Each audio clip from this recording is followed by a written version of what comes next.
Alright, so today I'm working on a 2009 Dodge Grand Caravan. It's going to be the 3.3. Now basically, customer complaint is that the car is randomly dying, and that the cluster will kind of like, the lights will kind of flash around, and they'll lose power. The car will turn off while driving. It could turn off while just sitting at an idle. Sometimes it won't even start.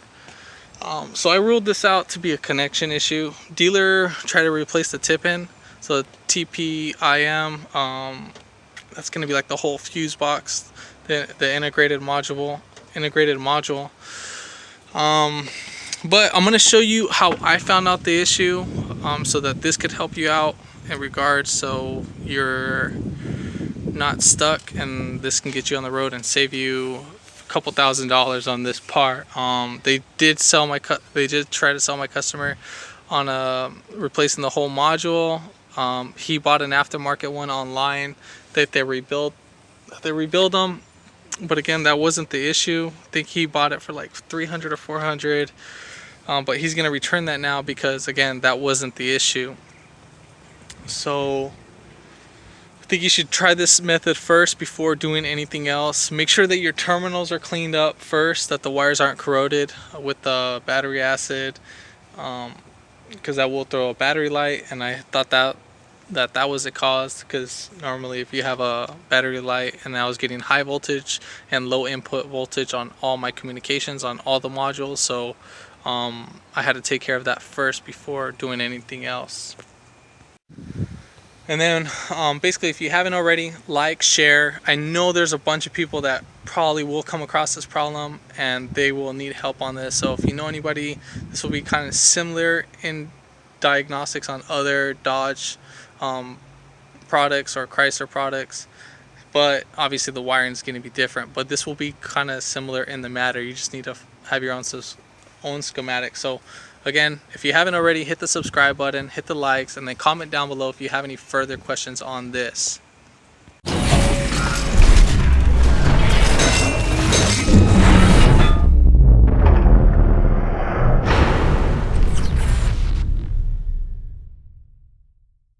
The first thing, I already cleaned out my terminals because they were pretty corroded.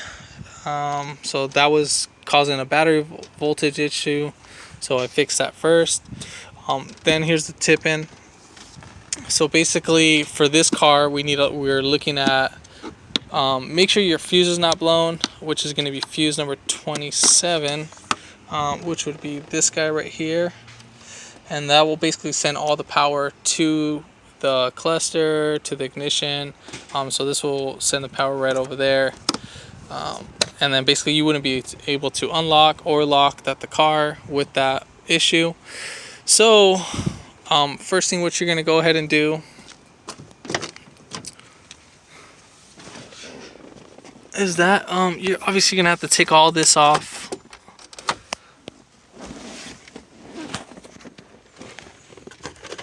And then right here on this connector, you see that gray-red wire on the top left?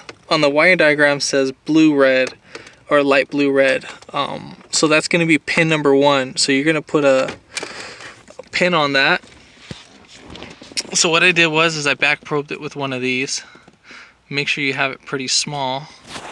And I had to take off all of this. Pretty much use the Phillips screwdriver. You're gonna have to get some screws from right under here. So first you pop this lid up, and then you can get the screws from right there. And then there'll be one screw right here. I believe that's pretty much it for that part. I know someone else has touched this, so I know it was at the dealer, and I believe it went to a couple other shops before coming to me. So again, we'll go ahead and back probe that.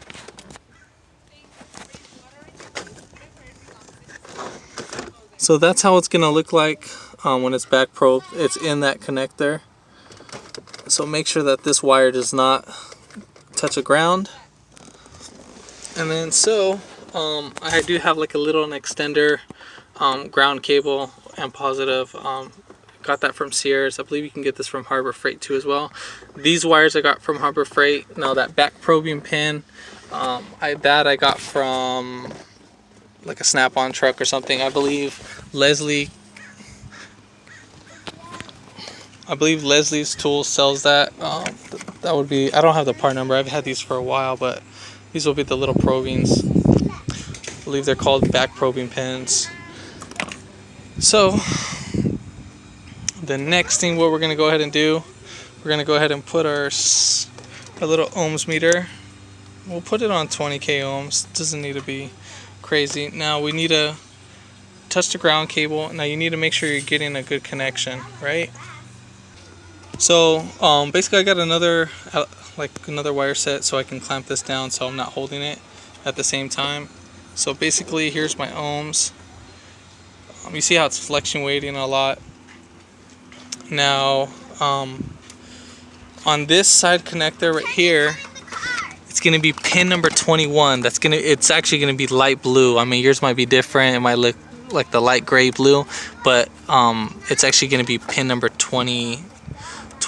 So it's actually gonna have a cover just like that, and you're gonna have to cut off the tape. So there's this. So you're gonna have to cut that off. Get a box blade. Make sure you don't cut into the wire, so you can actually have space. This is part of the testing, so you can see this out. So I'm gonna grab this wire. So this will be number 21, and then you can see right there. So I'm gonna be wiggling it back and forth. But I'll just let her know that we could keep. So you can see.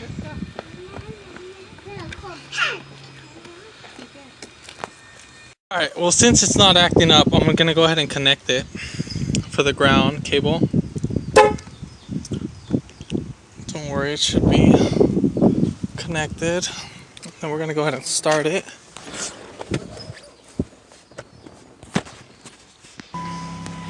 Alright, so as you can see, I have the car running. And so here's my ohms. I know it shouldn't be in series, but I'm gonna go ahead and wiggle this wire. Oh my gosh. I think it's because I was trying to push it in.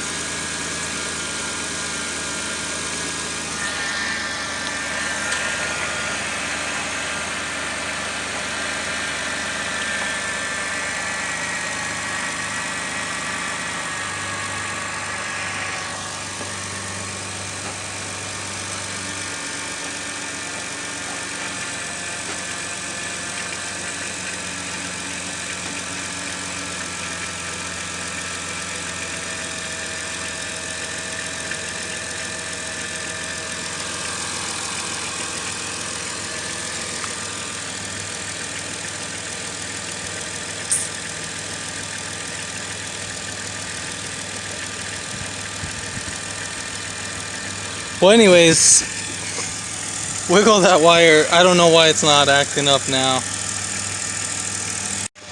Alright, but seriously, if you wiggle that wire, it should reenact that issue. I know this will help out a lot of people just to rule out, just to make sure that, you know, you're not going to spend anything else. Now that's just kind of diagnosing the ignition system. Again, this was making the symptom earlier. I was trying to pull out the pin, but I was having a hard time. So I was going to order some special tools for that, just to pop out the pin, because I didn't want to damage the connector, because if that wasn't the issue and it was the pin being too loose, which would cause the issue for the pin being too loose, just wiggle that wire, and if it turns off, then obviously that will be your issue.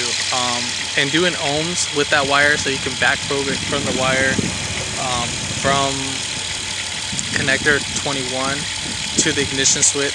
Make sure you don't have high resistance. If you have high resistance, then you need to fix that. You can either run a new wire or refix that wire, see why if there's a kink in the system, or if it's open and there's been corroded, or if it's been chewed up by rats. I know the Dodge Chrysler is very common for that. And then obviously just put everything back together. If this video helped you out, comment down below, like and share this video, and then hit that subscribe button for more upcoming videos in the future, and thanks for watching.